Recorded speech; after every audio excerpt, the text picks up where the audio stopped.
ज्ञान प्राप्ति सदा ही समर्पण से होती है, ये हम सब जानते हैं। किंतु समर्पण का वास्तविक महत्व क्या है?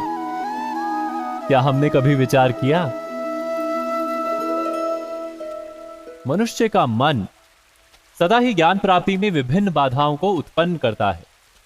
कभी किसी अन्य विद्यार्थी से ईर्ष्या हो जाती है, कभी पढ़ाए हुए पाठों पर संदेह जन्मता है, और कभी गुरु द्वारा दिया गया दंड मन को अहंकार से भर देता है। नहीं, क्या ऐसा नहीं होता? न जाने कैसे कैसे विचार मन को भटकाते हैं, और मन की इसी अयोग्य स्थिति के कारण हम ज्ञान प्राप्त नहीं कर पाते। मन की योग्य स्थिति केवल समर्पण से निर्मित होती है। समर्पण मनुष्य के अहंकार का नाश करता है।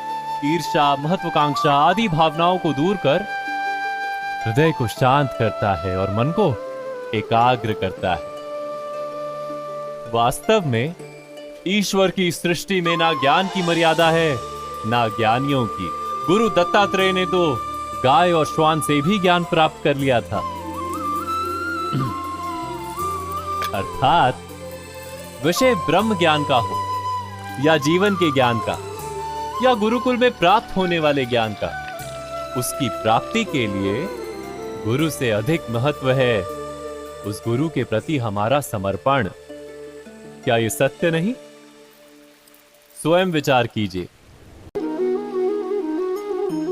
एक ही गुरु के पास शिक्षा प्राप्त करने वाले सारे शिष्य एक समान विद्या प्राप्त नहीं कर पाते। सारे शिष्य गुरु की बातें सुनते हुए अवश्य दिखाई देते हैं, उनकी पूजा करते हुए दिखाई देते हैं, किंतु एक समान विद्या प्राप्त नहीं कर पाते। क्या कभी विचार किया है ऐसा क्यों होता है?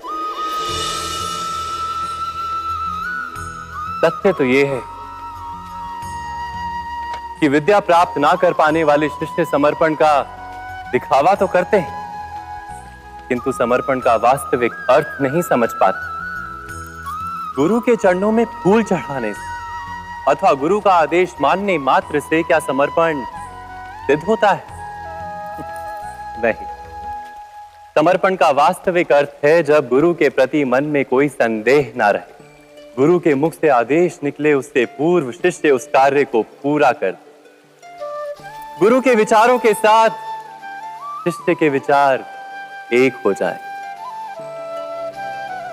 शिष्य जब तक अपने गुरु में ब्रह्मा, विष्णु, महेश इनके रूप ना देख ले, तब तक उसका समर्पण सत्य नहीं।